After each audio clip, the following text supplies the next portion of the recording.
Okay, last video में ना हमने 2014 का क्वेश्चन पेपर देखा था और इस वीडियो में हम बात करेंगे 2015 के क्वेश्चंस की। और ये है हमारा सेट नंबर ए। ओके जी, आ जाते हैं फर्स्ट क्वेश्चन पे। फर्स्ट क्वेश्चन कहता है प्रधानमंत्री जन धन योजना के बारे में है। ये तभी लॉन्च हुई थी उस टाइम पीरियड में, इसलिए क्वेश्चन पूछा गया क्योंकि पेपर है आपका 2015 का। तो इसके बारे में तो आई थिंक सबको पता था उस टाइम पे किसके लिए, फाइनेंशियल इंक्लूजन के लिए, आपकी कंट्री में फाइनेंशियल इंक्लूजन के लिए इस योजना को लॉन्च किया गया था। बट यहाँ पे देखो क्या है, providing financial help, financial inclusion, that means ये दोनों ऑप्शन ऐसे हैं जो फाइनेंशियल हेल्प के बारे में, फाइनेंशियल मैटर से रिलेटेड चीजों के बारे में बात करता है। तो इसका मतलब आंसर होगा तो इन्हीं दोनों में से होगा। यही चीज अब तक देखी है। यहाँ पे कह रहा है हाउस लोन से इसका क्या लेना देना है, और यहाँ पे कह रहा है सेल्फ हेल्प ग्रुप। तो इसका यहाँ पे सिर्फ बैकवर्ड एरिया में सेल्फ हेल्प ग्रुप की जरूरत थोड़ी है, ये तो थ्रू आउट द कंट्री आपको जरूरत पड़ती है। दैट मीन्स ये स्टेटमेंट भी आपकी क्या हो जाती है, गलत। इसका मतलब इन दोनों में से आंसर होगा, ज्यादा बेहतर आंसर कौन सा है, option number C is your ज्यादा बेहतर आंसर। ठीक है, और वैसे भी सबको पता है Jan Dhan Yojana that means financial inclusion. Okay, now let's come to the question number 2। Question number 2 में क्या है, आपका 14th फाइनेंस कमीशन के बारे में पूछ रहा है, क्या स्टेटमेंट आपकी करेक्ट है। It has increase the share of state. अच्छा, हम मोस्टली करते हैं कि जो फैक्चुअल स्टेटमेंट होती है वो गलत होती है, बट 14th फाइनेंस कमीशन बहुत इंपॉर्टेंट था क्योंकि उसने जो शेयर था स्टेट्स का, उस शेयर्स को बढ़ा के ज्यादा कर दिया था, जो अमूमन हमेशा होता था। तो इसका मतलब क्या था कि ये जो स्टेटमेंट यहाँ पे दी गई है, ये फैक्ट यहाँ पे क्या था, करेक्ट था। It has made recommendation concerning sector specific grant. अगर आपको पता है कि फाइनेंस कमीशन का क्या काम है तो पता होगा कि ये इसका काम नहीं है। That means option number 1 is your correct और ओनली ऑप्शन नंबर ए ही आपका आंसर है। अब आपका काम क्या है कि अगर आपको नहीं पता, समझ में नहीं आ रहा है कि ये वाकई इसका काम है या नहीं है, तो आपको क्या करना है, आपको कॉन्स्टिट्यूशन ऑफ इंडिया उठाना है। दैट मीन्स उसको सिंपल लैंग्वेज में हम बोल लेते हैं कि आपको बेयर एक्ट उठाना है। जब आप बुक से पढ़ते हो ना, तो बुक से में जो स्टेटमेंट होती हैं वो आपको समझाने के उससे दी जाती है। लेकिन जो यूपीएससी आपके पीवाईक्यूज में देखोगे, जब भी आप एनालाइज करोगे प्रीलिम्स का पेपर, तो आप देखोगे कि यूपीएससी आपसे जो क्वेश्चंस पूछता है ना, वो क्वेश्चन आपसे बेयर एक्ट की लैंग्वेज में, यानी कॉन्स्टिट्यूशन में एक्चुअली क्या लिखा हुआ है उस लैंग्वेज में आपको क्वेश्चन देता है। और समहाउ हमने जो समझा है वो लैंग्वेज थोड़ी सी अलग होती है, इसलिए हमें क्या होता है, उस लैंग्वेज को समझने में डिफिकल्टी आती है। ठीक है, तो यहाँ पे आपको काम क्या बनता है, आपको देखना चाहिए फाइनेंस कमीशन कहाँ पे आता है। दैट मीन्स अगर ये कॉन्स्टिट्यूशन में है, it is not a statutory body. ठीक है, कॉन्स्टिट्यूशनल बॉडीज है, क्योंकि constitutional body, non constitutional bodies भी तो आपके इसमें पॉलिटी में एक टॉपिक आता है ना। तो फाइनेंस कमीशन कहाँ है, इससे रिलेटेड आर्टिकल जैसे 280। अब इसका काम क्या है, सेंटर और स्टेट के बीच में ये रिसोर्सेज को कैसे डिवाइड करते हैं और बिटवीन द सेंटर कैसे डिवाइड करते हैं, दोनों चीजें बताता है। फिर स्टेट को रिकमेंड करता है। ठीक है, बट सेंटर स्पेसिफिक ग्रांट का कोई मतलब नहीं बनता। तो अब जाके यहाँ से अपना फाइनेंस कमीशन का टॉपिक रिवाइज कर लो, सिंपल सी बात है। क्वेश्चन नंबर आता है 3, फोर्टा जिला डिक्लेरेशन। ये उस टाइम पे न्यूज में था, तो जिसने थोड़ा बहुत करंट अफेयर्स पढ़ा था तो सबको पता था ब्रिक्स के बारे में। आप देख लो, क्योंकि यूपीएससी ने पूछा था ना ब्रिक्स के बारे में, पूछा था कि इसकी जो फर्स्ट समिट हुई थी वो कहाँ पे हुई थी, तो रियो डी जेनेरियो 2009। ये मैं नहीं कह रही, ये यूपीएससी का ऑप्शन था। और सेकंड स्टेटमेंट क्या थी कि ब्रिक्स की जो लास्ट कंट्री ऐड होने वाली थी वो थी साउथ अफ्रीका। तो जो 2009 वाला था ऑप्शन, उसमें रशिया में हुई थी, इसलिए वो ऑप्शन गलत था। तो यहाँ से यूपीएससी आगे बढ़ के आपसे क्वेश्चन पूछ रहे हैं ना, अगर क्वेश्चन पूछ रहा है तो दैट मीन्स भाई आपको हर ऑर्गेनाइजेशन के बारे में पता होना चाहिए, कहाँ पे होता है कहाँ पे नहीं होता है। क्वेश्चन नंबर है 4, a decrease in tax to GDP ratio of a country indicate which of the following, किसको दर्शाती है, स्लो इकोनॉमिक ग्रोथ रेट को दिखाती है, less equitable distribution of national income. अगर मैं आपको हिंदी में भी कहूँ तो राष्ट्रीय आय का कम सामयिक, यानी कि इसका मतलब क्या है कि किसी के पास ज्यादा पैसा है, किसी के पास कम पैसा है। Increase in the decrease in the tax to GDP ratio. अब यहाँ पे क्या है, टैक्स टू जीडीपी रेशियो का सीधा सा मतलब क्या है कि जीडीपी का कितना परसेंटेज आपका टैक्स कलेक्शन हो रहा है, ये बात करता है। तो इससे तो आपके डिस्ट्रीब्यूशन से तो कोई मतलब ही नहीं बनता यहाँ पे। दैट मीन्स ये ऑप्शन तो गलत हो जाता है। इसका मतलब स्लोइंग इकोनॉमिक ग्रोथ रेट, ये आपका क्या है, ऑप्शन का आंसर हो जाता है। अब यहाँ से ना आपको पूरा टॉपिक प्रिपेयर कर लेना है। अगर ये आ जाए, एक स्टेटमेंट आगे बढ़ के यूपीएससी पूछ ले, जैसे यूपीएससी हमेशा पूछता है ना कि अगर इंटरेस्ट रेट डिक्रीज हो जाता है तो क्या इफेक्ट आता है, इंटरेस्ट रेट बढ़ता है तो क्या इफेक्ट होता है, अगर ऐसा होगा तो आरबीआई क्या करेगी, वैसा होगा तो आरबीआई क्या करती है, गवर्नमेंट क्या मेजर्स लेती है। तो यूपीएससी आपसे अब ये भी पूछ सकता है decrease in tax to GDP ratio और increase in tax to GDP ratio. सबसे पहली बात कि ये यहाँ से क्या पता चलता है कि ये इकोनॉमिक ग्रोथ रेट के बारे में बताती है। क्या बताती है? यानी आपकी इकोनॉमी का साइज बताते हैं, size of economy of a country, यानी कंट्री की इकोनॉमी का साइज बताते हैं। तो क्या आपको ये नेशनल इनकम बताती है? तो ये नेशनल इनकम के बारे में नहीं बताती, ये सिर्फ और सिर्फ साइज के बारे में बताती है, नहीं बताती कि आपकी एक्चुअली नेशनल इनकम कितनी है या कितनी नहीं है। इसका मतलब क्या होता है कि आपकी जो इकोनॉमी की ग्रोथ रेट है वो स्लो डाउन होती जा रही है, ठीक है। अब इसका इफेक्ट क्या पड़ेगा? अगर मान लो decrease in tax to GDP ratio है, यानी कि टैक्स कम आ रहा है, यानी आपकी इकोनॉमी स्लो पेस से चल रही है, इसका इफेक्ट क्या पड़ेगा? इसका सीधा सा मतलब है, ये एक इंडिकेटर है कि गवर्नमेंट को ज्यादा एक्सपेंडिचर करने की जरूरत है, क्योंकि इकोनॉमी में ग्रोथ रेट स्लो होने का मतलब है आपका प्राइवेट सेक्टर ज्यादा इन्वेस्ट नहीं कर रहा, वहां से इन्वेस्टमेंट नहीं आ रही, दैट मींस गवर्नमेंट इन्वेस्ट करेगी। तो ये तो हो गया इंडिकेटर गवर्नमेंट को जो बता रही है। दूसरा क्या होगा, इसका इफेक्ट क्या पड़ेगा? जो आपको फिजिकल डेफिशिएट से रिलेटेड, जो भी आपको फिजिकल कंसोलिडेशन से रिलेटेड जो भी आपको टारगेट्स अचीव करने थे, दैट मीन्स वो टारगेट्स आपके पूरी तरीके से अचीव नहीं हो पाएंगे, क्योंकि अगर गवर्नमेंट एक्सपेंडिचर ज्यादा करेगी तो वो जो लिमिट है अपनी फिजिकल डेफिशिएट की, जो लिमिट सेट की है उससे एक्सीड कर जाएगी, यानी वो टारगेट अचीव नहीं हो पाएगा। इसलिए अगर टैक्स टू जीडीपी रेशियो आपकी इंक्रीज होती है तो ये फायदा है। अब टैक्स टू जीडीपी रेशियो कहाँ पे ज्यादा होगी? डेवलप्ड कंट्री में ज्यादा होगी, ठीक है। तो ये तरीका होता है अपना टॉपिक का पूरा प्रिपेयर करने का, तो आप ऐसे प्रिपेयर कर सकते हो, यानी option number A is your correct answer. अब आ जाता है क्वेश्चन नंबर 5। साउथ अटलांटिक और south eastern Pacific region tropical latitude में साइक्लोन जनरेट क्यों नहीं होते? अब यहाँ पे ना सबसे पहली बात तो है कि आपके दिमाग में साउथ अटलांटिक और south eastern Pacific region in tropical latitude का वर्ड आते ही ना आपके दिमाग में मैप घूमना चाहिए कि मैप में ये लोकेशन कहाँ पे है। तो ओरिजिन साइक्लोन क्यों नहीं जनरेट होते? तो अगर किसी ने साइक्लोन का यहाँ पे टॉपिक पढ़ा है तो उसके लिए तो सिंपल सी बात है कि आईटीसीजेड यहाँ पे सेल्डम अकर होता है। उसका रीजन क्या है? अब आपका ना आपको एक नेक्स्ट लेवल पे जाना है कि या उसका रीजन क्या है कि यहाँ पे आईटीसीजी कन्वर्जेंस जोन क्यों नहीं होते, क्योंकि यहाँ पे क्या है, वाटर ज्यादा है, कॉन्टिनेंट का साइज कम है, क्या रीजन होते क्या नहीं होते हैं। अब यहाँ पे साइक्लोन पूछा तो आपको होना चाहिए कि साइक्लोन जनरेट होने के लिए कौन सी कंडीशंस होती हैं, ठीक है। ये सारा सब कुछ कोरिलेसिस फोर्स के आप यहाँ पे देख लो, absence of land in those region, तो एब्सेंस ऑफ लैंड होती है हमारे पास, ठीक है। तो ये आपका रीजन बनता है, पर इसके लिए नहीं बनता, ये इसके लिए रीजन बन जाता है आपका, ठीक। तो यहाँ से आपका टॉपिक मिल गया, आप उसको कवर कर लो। पूछा है विच of the following pair of state of India indicate the eastern most और वेस्टर्न मोस्ट स्टेट की बात की है। तो ईस्ट में क्या आता है? अरुणाचल प्रदेश, और वेस्ट में क्या आता है? Gujarat. That means option number D is your correct answer, simple सा क्वेश्चन है।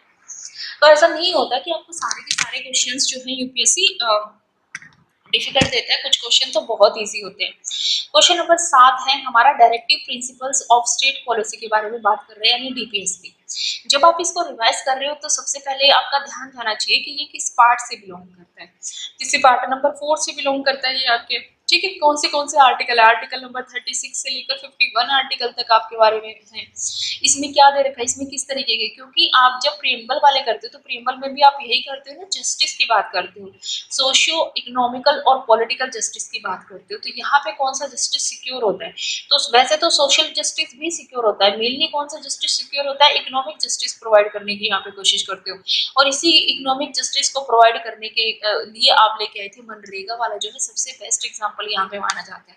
तो वो आप इकोनॉमिक जस्टिस प्रोवाइड कर रहे हो कि जिनको जॉब नहीं मिली हुई, आप उनको कुछ दिन का रोजगार प्रोवाइड कराने की कोशिश कर रहे हो, ठीक है। यही तरीका है आपका रिवाइज करने का, बाकी आपकी इच्छा।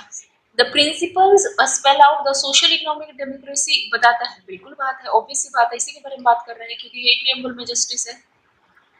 और दूसरा, इसमें जो प्रोविजन है, in these principles are not forcible enforceable by the court, और ये है आपका सी आंसर। तो पॉलिटी में मोस्टली आप देखोगे जहां दो स्टेटमेंट है तो पॉलिटी ही सब्जेक्ट जो है वो सबसे ज्यादा, उसी में क्या होता है कि आपका 1 and 2 होने की पॉसिबिलिटीज भी आपकी पॉलिटी में ज्यादा होती है, और नीदर 1 नीदर 2 होने की पॉसिबिलिटी भी आपकी पॉलिटी में ज्यादा होती है, और यहाँ से ये चीज फिर से साबित हो जाती है। अब आ जाते हैं हम क्वेश्चन नंबर 8 में।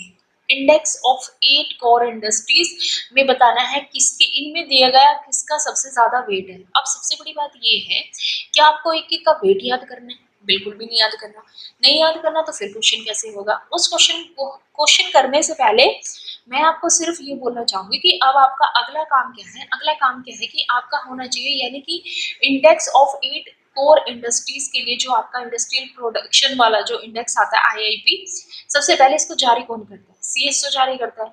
सीएसओ जारी करता है तो ऑब्वियस सी बात है, ये कौन से बेसिस पे आता है? मंथली बेसिस पे आता है, क्वार्टरली पे आता है, ईयरली आता है, 2 महीने में एक बार आता है, तो किस बेस पे ये आता है? इसके लिए जो आपका बेस ईयर है वो क्या है? जैसे आपका 2011-12 इसके लिए बेस ईयर आ जाता है। ये मंथली बेसिस पे कर आपका क्या कहते हैं, मंथली बेसिस पे जारी होता है। इससे आपका क्या पता चलता है? आपकी ग्रोथ पता चलती है, क्वार्टरली जितनी भी आपकी ग्रोथ हो रही है वो पता चलती है। दूसरा, ये कोर इंडस्ट्रीज का जो टोटल आपका परसेंटेज है वो आईआईपी में कितना होता है? तो अप्रोक्सीमेट आपका 40% होता है। वो 40 पूरा नहीं होता, 40 पॉइंट समथिंग होता है। उसका एग्जैक्ट नंबर प्रीलिम्स में तो एटलीस्ट उसको याद करने की जरूरत नहीं पड़ती। दूसरा क्वेश्चन आता है 8 कोर इंडस्ट्रीज कौन सी होती है? अब 4 जब यूपीएससी में यहाँ दे गई है, इसका मतलब 4 तो यहाँ है, अब बाकी बची 4 कौन कौन सी है वो आपको पता होना चाहिए। जैसे एक आपकी पेट्रोलियम रिफाइनरी वाली होती है, यानी रिफाइनरी प्रोडक्ट से रिलेटेड आती है। एक क्रूड ऑयल से रिलेटेड आती है, ठीक है। और आपकी एक और आती है, वो आपकी कहाँ से कौन कौन सी आ जाती है? यहाँ पे हो गया coal, electricity, fertiliser, steel, petrol, crude oil, एक आपकी आ जाती है नेचुरल गैस, यहाँ पे आती है।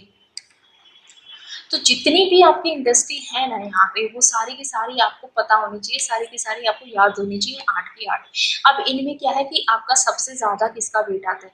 तो सबसे ज्यादा जो वेट आता है वो आपका रिफाइनरी प्रोडक्ट्स का ही आता है। यहाँ पे जितने भी आपके रिफाइनरी प्रोडक्ट्स होते हैं इनका वेट आता है सबसे ज्यादा, ठीक है। उसके बाद आपका आता है इलेक्ट्रिसिटी का, उसके बाद आपका आता है किसका आता है? उसके बाद आपका आता है स्टील अथॉरिटी का, स्टील अथॉरिटी ऑफ इंडिया नहीं, मतलब स्टील वाले का।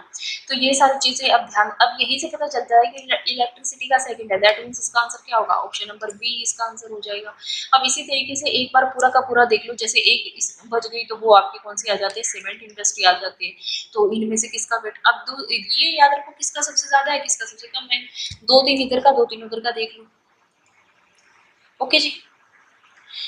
क्वेश्चन नंबर आता है आपका 9। क्वेश्चन नंबर 9 कहता है कौन सा नेशनल पार्क यूनिक है आपका फ्लोटिंग वेजिटेशन के लिए? तो फ्लोटिंग वेजिटेशन के लिए तो इंडिया में एकमात्र है, सबको पता है उसका। और आई थिंक सबको पता होना भी चाहिए उसका। तो वो कौन सा है? Keibul Lamjao national park. आपका काम बनता है, अब आप ये देखो ये यहाँ पे किस स्टेट में आता है। अगर यहाँ पे है तो यहाँ पे जिसको डांसिंग डियर कहते हैं, तो वो कौन सी प्रजाति आती है?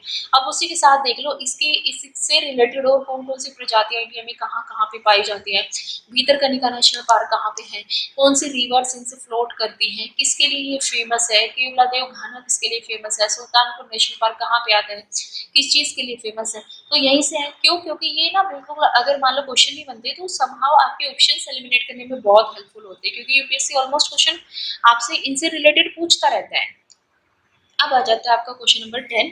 पूछ रहा है नेशनल इनोवेशन फाउंडेशन इंडिया। अच्छा, इसके बारे में एक बहुत अमेजिंग चीज है कि जब मैंने फर्स्ट ट्राई करने की कोशिश की थी तो यहाँ पे लिखा है it is an autonomous body in department of science and technology. तो मुझे लगा था कि क्या, कि अगर ये एक ऑटोनोमस बॉडी है इस डिपार्टमेंट के अंदर, तो क्या होता है कि ऑर्गेनाइजेशन से रिलेटेड जो स्टेटमेंट होती है हम मान के चलते हैं कि वो स्टेटमेंट क्या होती है, गलत होती है, सीधा उस चीज को अप्लाई कर दो, ठीक है। बट यहाँ पे क्या है कि ये ऑप्शन गलत है अगर आप ऐसा करते हो, क्योंकि ये स्टेटमेंट है आपकी करेक्ट।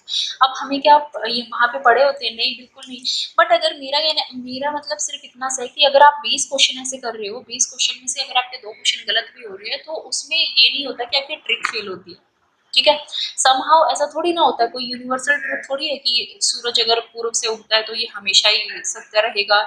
यूपीएससी के क्वेश्चन में भी कि ऑर्गेनाइजेशन वाले स्टेटमेंट हमेशा ही गलत होंगे। अब दूसरा देखो यहाँ पे क्या है, एनआईएफ इनिशिएटिव है to strengthen the high advance scientific research. ये सबसे पहले क्या है, यहाँ पे ध्यान देने वाला वर्ड है नेशनल इनोवेशन। ओके जी, यहाँ पे कह रहा है इंडिया के प्रीमियर साइंटिफिक इंस्टीट्यूशन कोलैबोरेशन करना है with highly advance foreign scientific institution से। अब यहाँ पे नेशनल इनोवेशन की बात कर रहा है। इनोवेशन होगा तो ग्रास रूट लेवल पे होगा ना, आप वहां पे बात करोगे तभी तो आपको पता चलेगा आपके इंडिया के बारे में। तो इसमें फॉरेन वाला कोई मतलब ही नहीं बनता, ना ये साइंटिफिक इंस्टीट्यूशन वाला बनता है कि एडवांस होने चाहिए, हाईली एडवांस होने चाहिए। हाईली एडवांस कहाँ है भाई? इंडिया में। इसका मतलब option 1 is your correct answer. ठीक है। तो थोड़ा सा पढ़ते हुए चीजों को थोड़ा सा इस चीज पे ध्यान दे लेना होता है। अब आ जाता है क्वेश्चन नंबर 11। क्वेश्चन नंबर 11 क्या कहता है, देखो अगर हमारे पास इम्पैक्ट पूछा है excessive inappropriate use of nitrogenous fertiliser का यूज अगर कर लिया तो क्या होगा। तो इसके लिए एक टॉपिक आता है, वो आता है नाइट्रोजन फिक्सेशन। ठीक है। तो उसके लिए आपसे यूपीएससी हमेशा पूछता रहता है कि कौन से ऐसे ऑर्गेनिज्म माइक्रो ऑर्गेनिज्म है जो नाइट्रोजन फिक्सेशन का काम करते हैं। क्यों? क्योंकि दैट मीन्स और जो नाइट्रोजन है आपकी वो चाहिए, आपकी यूजफुल होती है आपके प्लांट्स को ग्रोथ करने के लिए। और क्या कहते हैं कि डायरेक्ट तो मिलती नहीं है। अब अगर आप इसका फर्टिलाइजर का यूज कर रहे हो दैट मीन्स आप जो माइक्रो ऑर्गेनिज्म चाहिए होते हैं नाइट्रोजन को फिक्स करने के लिए उसकी रिक्वायरमेंट को कम कर रहे हो। ठीक है। तो यहाँ पे क्या कह रहा है, प्रोलिफरेशन होता है यानी बढ़ जाती है nitrogen fixes micro organism in soil के न कर। सॉइल में जरूरत है कि बढ़ेगी अगर करने की, अगर आप बाहर से दे रहे हो तो इसका मतलब ये पॉइंट गलत होता है, ये गलत होता है, ये गलत होता है। Option number 2 is correct. और तीसरा कह रहा है लीचिंग हो सकती है। अगर ज्यादा एक्सेस होगा पानी चाहिए, पानी होगा तो क्या होगा, लीचिंग होगा। That mean C option is your correct answer. अब यहाँ से देख लो यहाँ से जो देखने वाली बात है वो है आपका नाइट्रोजन फिक्सेशन वाले जो बैक्टीरियाज होते हैं वो बैक्टीरिया कौन कौन से होते हैं, यहाँ पे कितनी स्टेजेस में होते हैं। ठीक है। क्वेश्चन नंबर 12 कहता है with reference to the IUCN के बारे में और साइट्स के बारे में पूछ रखा है, कौन सी करेक्ट स्टेटमेंट है कौन सी करेक्ट नहीं है। पहली बात तो वही वाली बात है कि तीनों करेक्ट होते नहीं है मोस्टली, इसलिए बार बार मैं ये नहीं बता रही कि 1 एंड 2 एंड 3 और मतलब नॉट करेक्ट, ये नहीं बताती। ठीक है। IUCN is an organ of United nation का ऑर्गन बता रहा है। साइट्स साइट्स कह रहा है इज एन इंटरनेशनल एग्रीमेंट, वही वाली बात है ऑर्गेनाइजेशन है। दोनों है, क्या पता आगे पीछे कर रखा है। अगर आपको नहीं पता बिल्कुल भी तो, लेकिन ये तो पता है आई थिंक आईयूसीएन और साइट्स आप पढ़ते हैं जो आपके एनवायरमेंट में है। और आईयूसीएन क्या होता है, जो यूनाइटेड नेशन का ऑर्गन नहीं होता। Statement number 1 is incorrect, 1 is incorrect, 1 is incorrect. That means आपका 2 एंड 3 ऑलरेडी आप आंसर पे पहुंच चुके हो। आईयूसीएन आप पढ़ लो इस चीज को क्या है। आईयूसीएन रन करता है thousand of field project. That means IUCN का काम क्या है, फील्ड प्रोजेक्ट रन करना around the world to better manage natural environment. Okay जी, ये समझ में आ गया। तो तीसरा कह रहा है साइट्स लीगली बाइंडिंग है क्योंकि there are only some treaties which are actually legally binding. But ना मतलब क्या है कि कोई भी ट्रीटी लीगली बाइंडिंग होगी बेशक से हो सकती है, बट इसका मतलब ये बिल्कुल नहीं है कि वो आपकी जो आपके नेशनल जो भी आपके लॉज हैं उनका स्थान नहीं लेती। और यही ये चीज कहती है। That means option number 2 and 3 is your correct. तो ये दोनों आपका पता होना चाहिए। अब आपका काम क्या बनता है, आप देख लो कि ऑर्गेनाइज आईयूसीएन ऑटोनोमस ऑर्गेनाइजेशन है, यूएन के अंडर आती है, किसी और के अंडर आती है। कब ये कब बनी थी, साइट्स कब बनी थी, उसके बाद जो आईयूसीएन है वो सिर्फ एक जगह नहीं आती, बल्कि जब आप देखोगे जैसे यूएनएफसीसी की डेवलपमेंट जब हुई थी तो उस टाइम पे भी इसका रोल होता है। जो बायोडाइवर्सिटी से रिलेटेड था तब भी था। जो कन्वेंशन आती है आपकी जो ट्रांसपोर्ट होते हैं तो और ट्रेड वाली जो आती है उससे भी रिलेटेड इससे मिलके बनता है। तो ठीक है, साइट्स किसने बनाया था, कितनी कंट्रीज हैं, लीगली बाइंडिंग है नहीं है, तो ये सारी चीजें अब आपको देख लेनी है। साइट्स वाला कब आया था आपका, इनका हेडक्वार्टर कहाँ है, ये क्या काम करती हैं। ठीक है। तो यही होता है तरीका आपका। तो आई थिंक आज के लेक्चर के लिए इतना ही, फिर लंबी वीडियोस हो जाती है। अगर आपको ये वीडियो पसंद आई तो हमारे चैनल को लाइक शेयर और सब्सक्राइब करें। मिलते हैं नेक्स्ट वीडियो में। Till then thank you, bye bye.